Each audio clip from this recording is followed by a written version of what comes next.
Hello all, welcome back to the Hand Spinner Review Spot YouTube channel. You can click the link in the description, and obviously please give us a like and a subscription to this channel and to the Facebook page if you like what we're doing. So today we're going to look at what is a grail spinner for many people and has been for a long time, and what has been one of those spinners that I've just struggled to get in my hands at any point. This is the original full compass from ZeroFeud. This one's in stainless steel. It's got a stonewashed body in general, but then brushed flats, and then these pretty stunning Spirograph Damasteel buttons. So, before we get into the details on this much loved spinner, a bit of a classic in the young world of the spinner market, let's do a few size comparisons. So, that is the torque bar. I think it's very important that we put the mini compass and the tri-compass alongside it to give you a real idea of where it sits within the range. We'll put a stubby in there, and then, what to do? I don't know. Let's put a Turnian in there as well. So there you go. That's the general overall look, and it certainly gives you an idea of how it fares within the ZeroFeud range. Let's try and get all of these guys in shot. It's not going to be easy with the depth of focus I've got. Something like that, that'll do you, won't it? If that wouldn't stop moving. There we go. So that gives you a vague idea at least. So let's pop those to one side and have a look at this guy. Okay, so ZeroFeud are one of the original companies following, what was originally Scam Design but is now MD Engineering with the torque bar. Rick Wayne of ZeroFeud was one of the first guys out there posting lots of videos of his work to Instagram and teasing us all with what was then one of the only new designs on the market. And that was what you're looking at here, the full original compass. Now, I always had mixed feelings about how the compass looked. Obviously, in those early days where there were so few spinners around, I was desperate to get my hands on one. And I struck up a bit of a friendship with Rick very early on. Excuse me. Talking too much today. So yeah, I instantly wanted one, even though the actual design itself in terms of looks never appealed to me that much. Certainly when Rick first showed images of the tri-compass, I instantly loved the look of this, but I wasn't as convinced by the original. However, as time's gone on, it's really grown on me, and by the time I actually managed to get one, I really like this look. I don't know whether it's because I've handled so many other spinners now and felt the difference, and this actually is relatively unique even in the market now, this overall aesthetic with its very heavily negatively tapered arms but that come out from the button that has this nice little divot in. It's just quite unique, and I really have grown to love it. In performance, a lot of people talk about this being quite a large spinner, and I suppose it is, but I think maybe because of those negatively tapered arms, I'm not finding it difficult, even with relatively small hands. When you spin this, I have more than enough space. It's quite a hefty spinner, but it doesn't feel uncomfortable in any way. It really works. And one of the other things that's worth mentioning is the fact this is also a very long spinner, and I don't think it was ever designed that way, but this comfortably does over 6 minutes for me, and that's more than acceptable.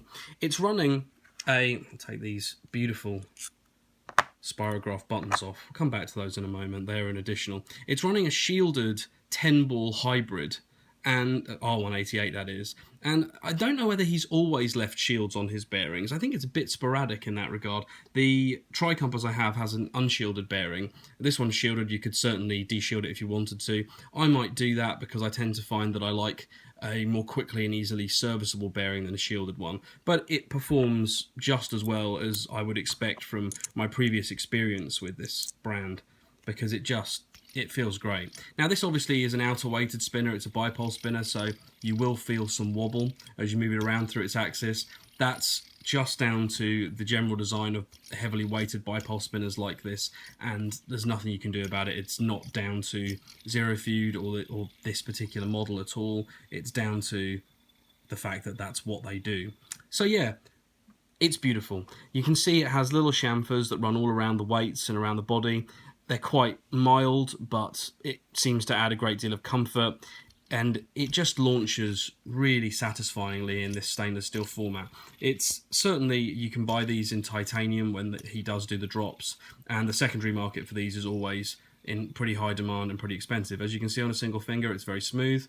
It's not quite as smooth on a single finger as the tri-compass is, but it's more than acceptable, and it looks very pretty with these brushed flats as well. I have to say, the actual aesthetic of this spinner with the two-tone finish and these buttons, this has fast become one of my favourite pieces in my collection. I really love it. The buttons are really interesting. These are additions, and you can get quite a lot of exotic buttons from Rick, and they are also in very high demand because he does a really great job with them, and people also love this button design. That brings me to the button design, which is really quite interesting. It's unique. Even now, no one has really done a button design quite like this to my knowledge. You have a flat portion here, then a chamfer-like drop, and then another flat, and then another chamfer drop, and then another flat. It's really interestingly done, and something which just works. It feels very comfortable, it feels secure, and it seems with these sort of straight lines to be in keeping with the rest of the body, which is another reason why I particularly like the Spirograph Damasteel as a button for this particular model, because I think it just works with the shape, which is a great thing. It's lovely. So obviously this is a really heavily hyped spinner, but what's wrong with it? Not a great deal. What I would say about this is that it's not the most ergonomic design on the market. In fact, I don't think any of the ZeroFeud designs are the most ergonomic, but they're trading off a specific, very bold aesthetic and their finish quality and all the rest of it against that. I don't find it uncomfortable in any way, even in this relatively heavy format. It's comfortable enough to flick. Nothing's a true hotspot, but you couldn't call it an ergonomic masterwork. That's not really what it's about. It's something different to that. And yeah, it's a minor nitpick, but nevertheless. Another small thing, I suppose, compared to the tri-compass, these sections where the cutouts are around the button, there's quite a bit of meat on either side, and that's obviously a stability concern and all the rest of it, which is fine, but you don't get that kind of hovering in mid-air quality to quite the same degree that you do on the tri. It's still there, but it's not quite as exceptional. On the tri, it really does look like the button is not connected when it's spinning. With this, there's still a sense that there is something there. To be honest, that's all I've got to say in terms of negatives for this piece. It's beautiful. It's one of my favourites in my collection instantaneously. And that's saying something, considering I was expecting to like the Mini more than this. And there will be a review of that as well, so go ahead and take a look on the channel just in case it's already been posted. It's probably my favourite between the Mini and the full. I'd go with the full. It just works for me, even though it's quite a bit longer. I find it aesthetically more pleasing, and I think the overall design just works. So yeah, that is the ZeroFeud full compass in stainless steel, albeit with some flashy additions and extra finishing.